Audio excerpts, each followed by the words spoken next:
बिस्मिल्लाहिर्रहमानिर्रहीम। हज़रत अबू हुरैरा रज़ियल्लाहु ताला अन्हु से रिवायत है कि रसूल अल्लाह सल्लल्लाहु अलैहि वसल्लम ने फरमाया, तुम्हारे पास रात और दिन के फरिश्ते बारी बारी आते जाते हैं और फजर और असर की नमाज में इकट्ठा हो जाते हैं। फिर जिन फरिश्तों ने तुम्हारे पास रात गुजारी थी वो ऊपर चढ़ते हैं तो अल्लाह ताला इनसे पूछता है, हालांकि वो इनसे बेहतर जानता है, हमारे बंदों को तुम किस हाल में छोड़ कर आए हो।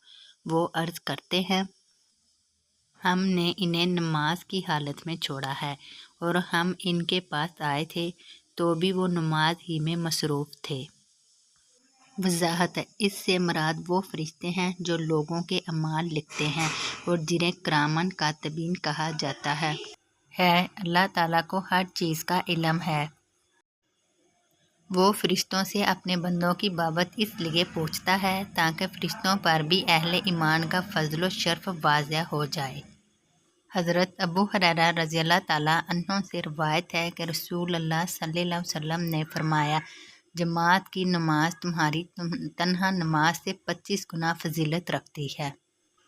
रात और दिन के फरिश्ते नमाज फजर में इकट्ठे होते हैं।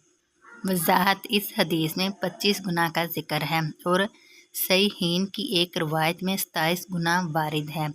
इसकी तवज्जो इस तरह की जाती है कि रसूल अल्लाह सल्लल्लाहु अलैहि वसल्लम को पहले अल्लाह ताला की तरफ से 25 गुना बताया गया, फिर 27 गुना। तो जैसे जैसे आप सल्लल्लाहु अलैहि वसल्लम को बताया गया, आप सल्लल्लाहु अलैहि वसल्लम ने सहाबा कराम रज़ियल्लाहु ताला अन्हों को भी इसी तरह बतलाया। और बाज़ लोगों ने ये कहा है कि ये कमियों बेशी सलात के हुशू हुज़ू और सलात की हैतो अदाब की हिफाजत के एतबार से होती है। हज़रत अमारा बिन रुवैबा सकफ़ी रज़ियल्लाहु ताला अन्हु कहते हैं कि मैंने रसूल अल्लाह सल्लल्लाहु अलैहि वसल्लम को फरमाते सुना, जो शख्स सूरज निकलने से पहले और सूरज डूबने से पहले नमाज पढ़ेगा वो हरगिज़ जहन्नम की आग में दाखिल नहीं होगा। वजाहत, फजर और असर की नमाज़ों का जिक्र इनकी खसूसी अहमियत के पेश नज़र किया गया है। ये मतलब नहीं कि सिर्फ इन नमाज़ों की पाबंदी करने वाला जहन्नम से महफूज रहेगा, बल्कि मतलब ये है कि जो इन दोनों की पाबंदी करेगा वो यकीनन दूसरी नमाज़ों में भी कोताही नहीं करेगा।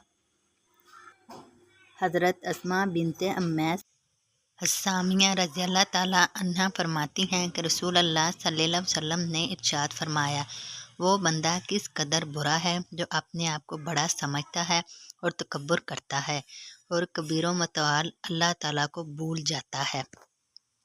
वो बंदा किस कदर बुरा है जो बोलता है और लहू लाभ में मुब्तला हो जाता है और इब्तिदा इंतहा को भूल जाता है। वो बंदा किस कदर बुरा है जो बगावत और नाफरमानी करता है और कब्र और आजमाइश को भूल जाता है। वो बंदा किस कदर बुरा है जो दुनिया को दीन के साथ गलत मलत कर देता है। वो बंदा किस कदर बुरा है जो दीन में शबहात पैदा करता है। वो बंदा किस कदर बुरा है जिसको रोब हक से दूर रखता है।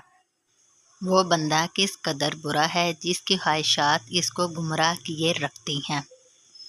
वो बंदा किस कदर बुरा है जो लालच के पीछे चलता है। हज़रत अमर बिन आस रज़ियल्लाहु ताला अन्हों ने मिंबर पर खुतबा देते हुए फरमाया, अल्लाह की कसम मैंने ऐसी कौम कभी नहीं देखी जो कि इस चीज़ में इतनी ही ज़्यादा दिलचस्पी रखती है जिससे रसूल अल्लाह सल्लल्लाहु अलैहि वसल्लम जितने ज़्यादा बेरग़बती रखते थे। तुम लोग दुनिया का बहुत शौक़ रखते हो जबकि रसूल अल्लाह सल्लल्लाहु अलैहि वसल्लम इसकी कोई परवाह नहीं करते थे। अल्लाह की कसम, रसूल अल्लाह सल्लल्लाहु अलैहि वसल्लम पर मुसलसल 3 दिन कभी भी ऐसे नहीं गुज़रे जिनमें आप सल्लल्लाहु अलैहि वसल्लम के मसाइल आप सल्लल्लाहु अलैहि वसल्लम के वसाइल से ज़्यादा ना हो। हज़रत अबू सईद खुदरी रज़ियल्लाहु ताला अन्हु हज़रत बिलाल रज़ियल्लाहु ताला अन्हु से रिवायत करते हैं कि रसूल अल्लाह सल्लल्लाहु अलैहि वसल्लम ने इरशाद फरमाया, ऐ बिलाल, अल्लाह ताला से फ़कीरी की हालत में मिलना, दौलतमंदी की हालत में ना मिलना। حضرت بلال فرماتے ہیں میں نے پوچھا یا رسول اللہ صلی اللہ علیہ وسلم یہ کیسے ہوگا؟ آپ صلی اللہ علیہ وسلم نے فرمایا جب تجھے رزق ملے تو جمع کر کے مت رکھنا اور جب تجھ سے کوئی مانگے تو انکار مت کرنا۔ میں نے کہا یا رسول اللہ صلی اللہ علیہ وسلم اس کا نتیجہ کیا ہوگا؟ آپ صلی اللہ علیہ وسلم نے فرمایا اگر تو ایسے کرے گا تو ٹھیک ہے ورنہ تو دوزخ میں جائے گا۔ حضرت ابو ہریرہ رضی اللہ تعالیٰ عنہ فرماتے ہیں کہ نبی اکرم صلی اللہ علیہ وسلم نے ارشاد فرمایا مومن کے جسم اور مال میں مسلسل آزمائش رہتی ہے، حتیٰ کہ جب وہ اللہ تعالیٰ سے ملتا ہے تو اس کے نامہ اعمال میں کوئی گناہ نہیں ہوتا۔